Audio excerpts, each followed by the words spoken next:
खैर, लिखने वाले और बनाने वाले ने दिखाने की ये कोशिश की है कि जेनजी ऐसे होते हैं कि भाई एक टाइम में चार चार लोगों के साथ ठरक झाड़ते हैं और रोते भी रहते हैं। ओ मेरा बहुत अच्छा था। नया मिल जाता है उसके साथ भी टाइम पास करते हैं, चौथा मिल जाए उसको भी हाथ से नहीं जाने देते और इसको गुनाह भी नहीं समझते। दिखाने की ये कोशिश की है, लेकिन रमजान में ये सब कुछ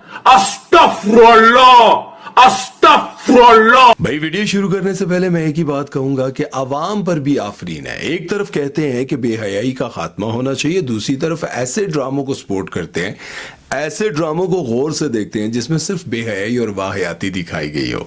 भाई रमजान है और रमजान में ऐसे ड्रामे चल रहे हैं जिसमें एक लड़की चार चार लड़कों के साथ सेट है। एक ठीक नहीं, दूसरे के साथ नहीं तो तीसरे के साथ। कहानी यहां खत्म नहीं होती, उसके बाद चौथा सेट कर लेते हैं और साथ में पहले वाले को भी मेंटेन रखा होता है।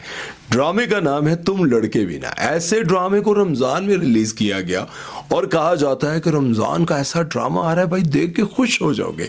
और लोग धड़ाधड़ देख रहे हैं और मजे कर रहे हैं भाई। इस ड्रामे में तीन फैमिलीज दिखाई गई हैं और तीनों ही एक दूसरे से हसद करते हैं, नाशुक्री करते हैं, एक दूसरे से जलते रहते हैं। पहली फैमिली यासिर नवाज की है जिसमें उनकी बीवी बहुत ही बदतमीज दिखाई गई है और एक बेटी और एक बेटा है। दोनों ही बहुत ठरकी हैं और बाप मजलूम नहीं है। बीवी की बदतमीजी से बॉसी अंदाज से तंग आकर बाहर अपनी ठरक झाड़ता रहता है और दूसरी फैमिली देख देख कर कहती है कितना अच्छा शोहर है, देखो यार कितना फरमा बरदार है। बीवी की डांट सुनता रहता है लेकिन वो बाहर चक्कर चलाता है और बेटी और बेटा अपनी ठरक झाड़ते रहते हैं। मतलब इसमें जेनजी की एक बहुत बड़ी फौज दिखाई है और अवाम को रमजान में इतना अच्छा कंटेंट देखने को मिल रहा है कि भाई अपने बच्चों को बिठाकर दिखाओ और इनको समझाओ, एक के साथ सेटिंग नहीं होती दूसरे के साथ कर लो, दूसरे के साथ सेटिंग नहीं होती तो तीसरे के साथ टाइम पास कर लो। है अब जाहिर है कि जब बीवी सुबह शाम शोहर को जलील करती रहेगी तो वो उसके पांव धो धो कर पिएगा तो नहीं, बाहर जाकर कहीं ना कहीं मुंह जरूर मारेगा और बीवी आखिर में कहती है आए मेरे नसीब फुट गए, मैनू ऐ मिलिया। भाई आई मिलना सी, जो कुछ तुसी कर रही हो तो बाद ने की करना। आप लोगों ने देखा होगा बहुत सारी लड़कियां अपने साथ एक बुड्ढे को लेकर घूम रही होती हैं और लोग जवान जवान लड़के जेलस हो रहे होते हो, भाई तुम्हारे कोल गड्डी नहीं है और बुड्ढा करू तंग आके ए खूबसूरत लड़की नाल इस वजह तू फिरदा है कि उस दिन टाइम थोड़ा अच्छा गुजर जाए। समझ रहे हो ना? है ना आसिफ, जो हर प्रोग्राम में कहती रहती हैं, हर शो में कहती हैं, हर पॉडकास्ट में कहती हैं कि मेरी अभी उम्र ही क्या है, मैं तो बहुत बच्ची हूं, मैं तो बहुत छोटी हूं, मेरा तो भी आईडी कार्ड भी नहीं बना। लेकिन किरदार वो ऐसे करती हैं कि जोहान नामी लड़के के साथ उसका अफेयर चलता है लेकिन दोनों ही फुली सिंसियर नहीं आपस में।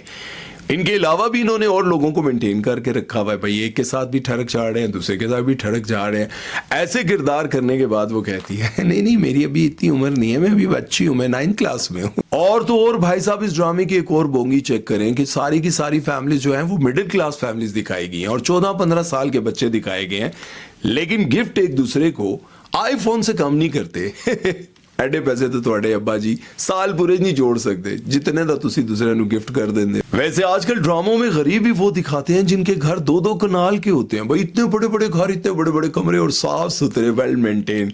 ए कितने होंगे ने गरीब, सानू भी जरा दसो यार। एक और इस ड्रामे के राइटर की बोंगी चेक करें, उसे देखकर मेरा तो आशा ही छूट गया। भाई जोहान के पेरेंट्स कहते हैं कि तुम हमारी इकलौती औलाद हो, हम तुम्हें गाड़ी नहीं दे सकते, मोटरसाइकिल दे देता, वन व्हीलिंग कार लत बां पनवा ते सीधा आराम नाल घर बह जा, सारी जिंदगी हम तुम्हें देखते रहे, हमारी आंखों के सामने रहो। वाह भाई। खैर, लिखने वाले और बनाने वाले ने दिखाने की ये कोशिश की है कि जेनजी ऐसे होते हैं कि भाई एक टाइम में चार चार लोगों के साथ ठरक झाड़ते हैं और रोते भी रहते हैं। ओ मेरा बहुत अच्छा था। नया मिल जाता है उसके साथ भी टाइम पास करते हैं, चौथा मिल जाए उसको भी हाथ से नहीं जाने देते और इसको गुनाह भी नहीं समझते।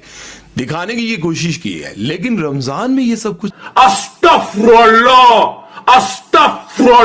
रमजान में कोई ऐसा ड्रामा चलता जिसे देखने के बाद आम आवाम, हुक्मरान, जजेस, पुलिस वाले, ब्यूरोक्रेट्स, समोसे वाले, पकोड़े वाले, दूध वाले, मैकेनिक, जितने भी मेरे समेत यूट्यूबर, टिकटॉकर्स देखकर कुछ सीखते भाई, जिन्हें लगता हुई अल्लाह जी माफ कर दे, हमारे गुनाह माफ कर दे। कुछ देखकर एहसास होता कि हम दुनिया में आए क्यों हैं, रमजान आता क्यों है, हमने करना क्या है। ऐ देख के सानू पता चलता है अच्छा एक नाल नहीं बढ़ती दूजे नाल लग जाओ, दूजे नाल नहीं बढ़ती तीजे नाल लग जाओ, भाई ठरक झाड़ते रहो। और यासिर नवाज वैसे तो कह चुके हैं कि भाई मैं डायरेक्शन से फेडअप हो चुका हूं, मैंने नहीं करनी। और कितना भी तो रमजान हस्ती केड़ा ड्रामा किता हद है यार। उनको लगा कि ये ड्रामा भी हिट हो जाएगा। वैसे अवाम की भी वही बात है, बेहयाई के खिलाफ बोलना भी है और रात सारी बैठ के ठरक भी झाड़नी है।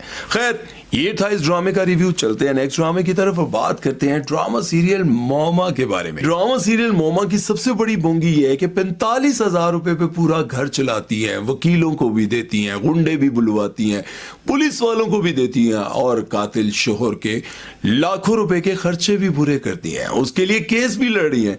केड़ा 45,000 ते केड़ा दौर ते यार मेरी तो समझ ही चुबार है। मैनू तो लगता है कि जेडी ये जीजी है ना, ये कोई एक नंबर की वड्डी स्मगलर होएगी। खैर इस ड्रामे में मर्दों को सिर्फ ठरकी दिखाया गया और दिखाया ये गया है कि मौका जिस मर्द को नहीं मिलता बस वही शरीफ है। अगर कोई लड़की टाइट कपड़े पहनकर और बड़ी बड़ी आंखों वाली परफ्यूम लगाकर, मेकअप करके, लिपस्टिक लगाकर किसी को भी अदाएं दिखाएगी तो पत्थर से पत्थर दिल मर्द भी पिघल जाएगा। एंज होता है, वैसे होता है भाई, होता है, इसमें कोई शक नहीं कि इस तरह के टाइट कपड़े पहनकर, ये सीना तान कर किसी भी शरीफ मर्द के सामने इस तरह की खातून खड़ी हो जाए और सख्त किस्म का परफ्यूम, रोमांटिक किस्म का परफ्यूम लगाकर अदाएं दिखाएगी तो भाई मर्द तो पिघल ही जाएगा है।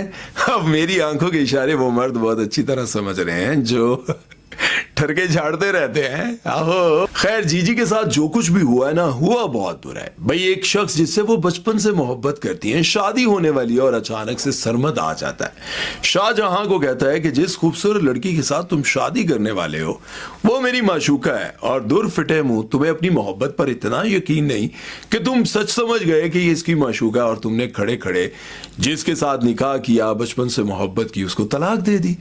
और फिर सरमद जीजी को फंसाता है और मजबूर कर देता है कि तुम मेरी दुल्हन बनोगी।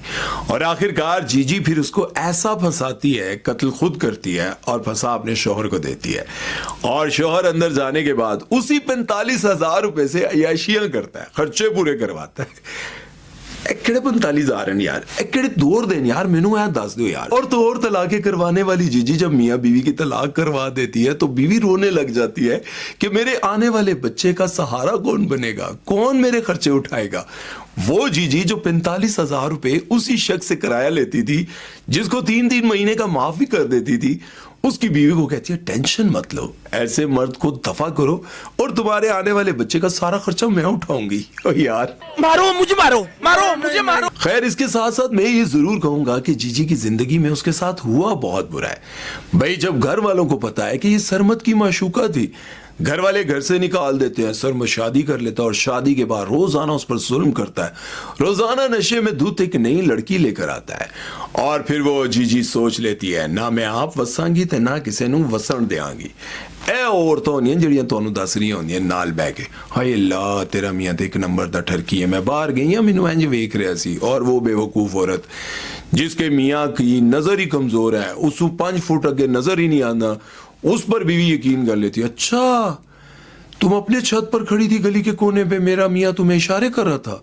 बीवी यकीन करके रात को मियाँ के साथ लड़ के सुबह तलाक लेके बह जानी है। खैर जीजी पर जब तक ये जुल्म नहीं हुए थे तब तक जीजी बहुत ही मासूम और सीधी सादी लड़की हुआ करती थी, लेकिन जुल्म बर्दाश्त करने के बाद इसने वेलफेयर खोल ली।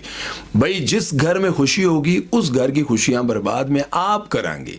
भाई ना मैं वसांगी तो ना मैं वसन देंगी। भाई उसके बाद जीजी साइकोपैथ होगी, जहां किसी को हंसता मुस्कुराता देखती है, जिस तरह लोग नहीं किसी को दुखी देखते कहते हाय अल्लाह इस बेचारे के घर में नलका नहीं है, पानी नहीं है, मैं इधर ट्यूबवेल बनवा दूंगा, मैं इधर कुआं खुदवा दूंगा। जीजी ये सोचती है कि कौन कौन से मियाँ बीवी खुश है, उसको मैं तलाके दिलवाऊंगी, उस पर मैं जुल्म करवाऊंगी, उसका घर में तोड़वाऊंगी। जीजी ने अपनी वेलफेयर खोली हुई है, जीजी अपनी वेलफेयर कर रही है, भाई किसी को खुश नहीं रहने देना। लेकिन अब मुझे लगता है कि जीजी को नया आने वाला शाहजहां एक्सपोज कर देगा। जीजी अपने कमरे में वो खुफिया कैमरे के साथ बैठ के देख रही होती है, शीशे के सामने बैठ के देख रही होती है कि मेरी भेजी हुई चाय विद अदाएं कैसे शाहजहां कबूल करेगा। शाहजहां चाय देखते कहता हो परे कर, मैं तेरे आदि चाय पीना चाहना, ऐ बुढ़ी हो गई आदि चाय मैं नहीं पीना चाहना। ये सब देखते ही जीजी की अंदर ही अंदर से चीखें निकल जाती हैं, कहती है कि मेरी भेजी हुई चाय, मेरी अदाएं, सब कुछ इसने इग्नोर कर दिया, एनु तो मैं छोड़ांगी नहीं। लेकिन मुझे यूं लगता है कि शाहजहां इसको एक्सपोज करेगा और मुझे लगता है कि इसके पीछे कुछ ना कुछ ऐसा राज खुलेगा कि भाई 45,000 रुपए से ये सब कुछ नहीं होता। अगर राइटर यही दिखाएगा कि 45,000 रुपए से ये सब कुछ कर रहा था तो ये ड्रामा जितना अच्छा और जितना वाकई ये मुआमा था वो सारे का सारा ये ड्रामा बेकार हो जाएगा, क्योंकि पहेली थी कि ये सब कुछ कहां से और कैसे हो रहा है। शायद लोगों ने ये नोट ना किया हो कि 45,000 रुपए महाना उसमें ये गार्ड्स भी बुलवाती है, पुलिस भी बुलवाती है, अपने शोहर को लाखों रुपया बेचती है, उसका केस भी लड़ती है, सारे कुछ सब कुछ कर रही है, लेकिन ये 45,000 रुपये है। अगर इसके पीछे ये सब कुछ ना खुला कि वो स्मगलर है, वो कोई डॉन है, वो उसके पीछे कोई शुगर डैडी है, एक और कोई आशिक है जरा जीजी नू पैसे देना है, अगर ऐसी कोई चीज सामने ना आई तो फिर समझ लें कि ये ड्रामा पूरी तरह से बोंगी था। क्योंकि जाहिर है 45,000 रुपये में आजकल दे दौर करदा पूरी तरह बिल नहीं देना होंदा, तो तुसी 45,000 रुपये नाल बच्चियां दी कफालत भी कर रहे हो, डिलीवरियां भी करवा रहे हो, अस्पताल च भी कटवा रहे हो, जेल च भी दाखिल करा रहे हो, सारे काम करा रहे हो, केसेस भी करवा रहे हो, गार्ड्स भी बुलवा रहे हो। बहरहाल ओवरऑल ड्रामे को देखा जाए तो ड्रामे की कहानी बाकी सारी ड्रामों से हट कर है, बिल्कुल डिफरेंट प्रोजेक्ट है, बिल्कुल एक अलग से कॉन्सेप्ट लाया गया है जिसे देखकर अच्छा लग रहा है, लेकिन जीजी के कपड़े और अदाएं देखकर बिल्कुल अच्छा नहीं लगता। और सच्ची बात यह है कि बहुत सारी लड़कियां कहती होंगी तुम्हारी ये जो लोग इस ऐसे कपड़ों को, ऐसी अदाओं को देखकर कहते हैं कि भाई तुम लोगों के जहन गंदे हैं। भाई तुमने ड्रामे में नहीं देखा, राइटर खुद दिखा रहा है कि जब लड़की इस तरह के कपड़े पहनती है, इस तरह की अदाएं दिखाती है, ये हरकतें करती है तो मर्द पिघलते हैं। अब आप में से वो औरतें, वो लड़कियां जो कहती हैं कि मर्दों को, औरतों को देखना ही नहीं चाहिए, ये ड्रामा देखने के बाद आप क्या मैसेज देना चाहेंगी? आप कमेंट सेक्शन में मुझे जरूर बताइएगा कि जब कोई औरत मर्द के इर्द गिर्द परफ्यूम लगा के, मेकअप करके, अपनी बॉडी को पूरी तरह से शो करके, भाई दिखा कर, और ऐसे अंदाज में किसी मर्द के सामने बार बार जाएगी, वो कमरे में अकेला हो, घर में अकेला, और इस तरह की परफ्यूम लगाकर, ऐसे कपड़े पहनकर, मेकअप करके, अपने आप को पूरी तरह से शो करके उसके सामने जाएगी, तो फिर मर्द क्या करेगा? ये वो औरतें कमेंट सेक्शन में लाजमी लिखें जो कहती हैं कि मर्द ठरकी होते हैं, मर्द जो है इस तरह के होते हैं, वैसे होते हैं, मर्द क्यों देखते हैं? अब आप मुझे ये बताएं कि इस ड्रामे में दिखाया ये जा रहा है कि औरत खुद दिखा रही है, खुद अपनी तरफ लोगों को ला रही है, उसके घर तोड़वा रही है, लोगों की तलाकें करवा रही है, ये सारा कुछ, ये एक सवाल है उन औरतों से, वो कमेंट सेक्शन में लाजमी लिखिएगा। उम्मीद है कि आज का ये प्रोग्राम अच्छा लगा होगा। अपना ख्याल रखिएगा, दुआ में याद रखिएगा। सुमैर चौधरी को दीजिए इजाजत। अल्लाह हाफिज।